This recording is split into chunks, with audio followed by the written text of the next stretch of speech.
ইরানের ইস্পাহানে ইসরায়েলি হামলা, বিভিন্ন শহরে ৬ ঘণ্টা পর বিমান চলাচল স্বাভাবিক। বাজারে বেড়েছে সবজির দাম, সয়াবিন তেল বিক্রি হচ্ছে আগের দামে।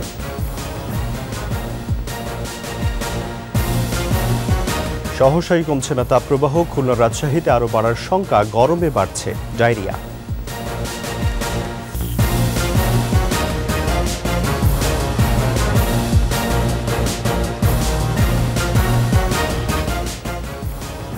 শুনছিলেন ফার্স্ট সিকিউরিটি ইসলামী ব্যাংক পিএলসি সংবাদ শিরোনাম। আমন্ত্রণ দুপুর ১২টার ২১ সংবাদে সাথে আছি রাজিউর রহমান। দর্শক, ২১ টেলিভিশনের সংবাদ একই সাথে সরাসরি দেখতে পাবেন আমাদের ফেসবুক পেজ www.facebook.com/2124 অনলাইনে। ইরানের ইস্পাহান শহরে ক্ষেপণাস্ত্র হামলা চালিয়েছে ইসরায়েল। ৬ ঘণ্টা পর বিমান চলাচল স্বাভাবিক হয়েছে। ইতিহাসে প্রথমবারের মতো ইরানে সরাসরি হামলা চালালো ইসরায়েল। ভোরে দেশটির ইস্পাহান শহরে বিস্ফোরণের শব্দ শোনা যায়। সেখানে বিমান ঘাঁটির পাশাপাশি বেশ কয়েকটি পারমাণবিক স্থাপনা রয়েছে। তবে ইরানি রাষ্ট্রীয় টেলিভিশনের ভাষ্য অনুসারে বিমান ঘাঁটি ও পারমাণবিক স্থাপনায় কোনো ক্ষয়ক্ষতি হয়নি।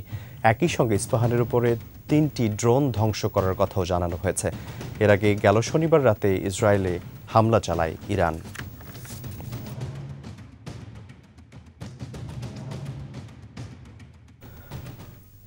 ঈদের পর বাজারে সবজির দাম কেজিতে ১০ টাকা বৃদ্ধি পেলেও সহনীয় বলছেন ক্রেতারা। আর সয়াবিন তেলের দাম পুনর্নির্ধারিত হলেও আগের দামে বিক্রি হচ্ছে। সরবরাহ কম থাকায় মাছের দাম কিছুটা বেশি। বিস্তারিত আহমদ বাবুর প্রতিবেদনে। ঈদের পর রাজধানীর কারওয়ান বাজারে অধিকাংশ সবজি ৪০ থেকে ৬০ টাকার মধ্যে বিক্রি হচ্ছে। নতুন সবজি করলা বিক্রি হচ্ছে ১০০ টাকা কেজি দরে।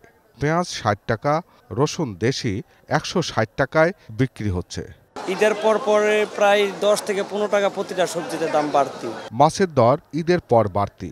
তেলাপিয়া ও পাঙ্গাস বিক্রি হচ্ছে ১৬০ টাকা থেকে ১৮০ টাকায়। বাজারে সয়াবিন তেলের সরবরাহ কম, তবে কেজিতে ৪ টাকা বাড়ানো হলেও বিক্রি হচ্ছে আগের দরে। অল্প সময়ের মধ্যে দাম বাড়বে বলে জানান বিক্রেতারা। তেল প্রতি লিটার ৪ টাকা বাড়ছে। সিল আগেরটা, রেট আগেরটা, ডেট আগেরটা সবকিছু ঈদের পরের প্রোডাকশনের মাল। এই মাল কিভাবে এখন বাড়তি রেট নেয় সেটা আমাদের আসলে কথা গম্য না। ঈদের আগে যেমন রুই নিয়েছিলাম ৪৮০, ৫০০, সেই মাছ এখন চাচ্ছে ৬০০, ৬২০। তেলাপিয়া যে ফাঙ্গাসটা সাধারণ মানুষের খাওয়ার উপযোগী, এটা ১৬০, ৭০, ৮০ টাকা। সব ধরনের মুরগির মাংসের দাম ঈদের সময়ের দামেই বিক্রি হচ্ছে। দেশি আপনার ৬৮০ টাকা, আর ব্রয়লার ২২০-৩০ টাকা। সিন্ডিকেট ভাঙতে গেলে আমাদেরকে দলমত নির্বিশেষে একটু উদার হতে হবে এবং জনগণের কথা ভাবতে হবে।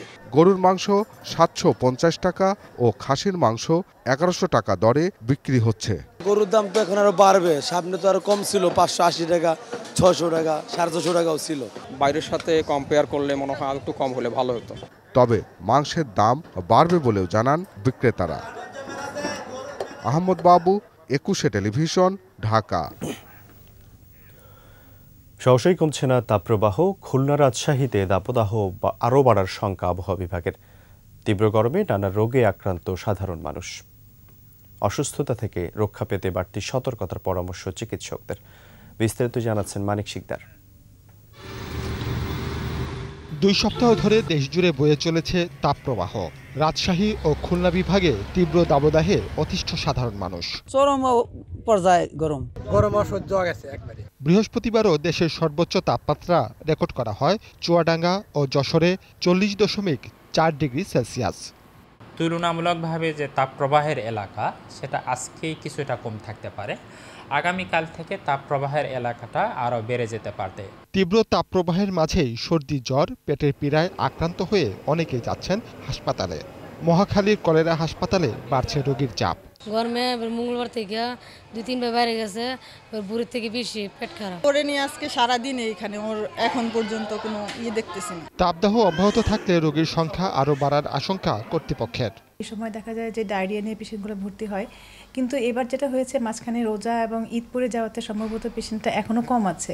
দুপুরে রোদ এড়িয়ে চলার পাশাপাশি বিশুদ্ধ পানির পরামর্শ চিকিৎসকদের।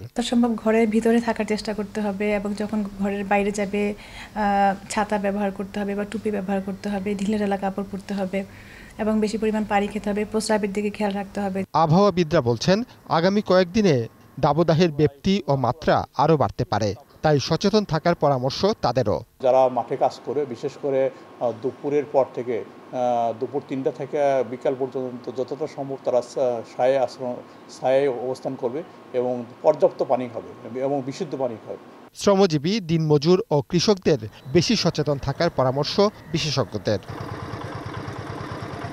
মানিক শিকদার, 21 টেলিভিশন, ঢাকা। পাবনার কাজিরহাট ফেরিঘাটে ভারতীয় চিনি বোঝাই 12টি ট্রাক জব্দ করেছে গোয়েন্দা পুলিশ। এ সময় আটক করা হয় 23 জনকে। বৃহস্পতিবার সন্ধ্যায় ট্রাকগুলো আরিচা পার হয়ে পাবনার কাজিরহাট ঘাটে পৌঁছালে ডিবি পুলিশ আটক করে। এ সময় তারা মালামালের বৈধ কাগজপত্র দেখাতে না পারায় চিনি জব্দ করা হয়। আটক করা হয় চালক ও সহকারীকে। এসব ট্রাকে 250 মেট্রিক টনেরও বেশি চিনি আছে বলে ধারণা করা হচ্ছে।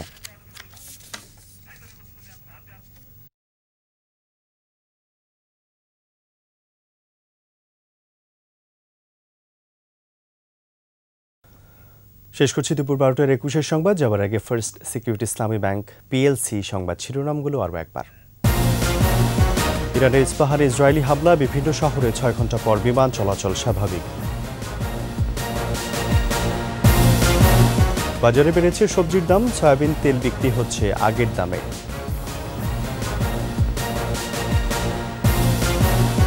সহসাই কমছে না তাপপ্রবাহ, খুলনা রাজশাহীতে আরও বাড়ার সংখ্যা, গরমে বাড়ছে ডায়রিয়া।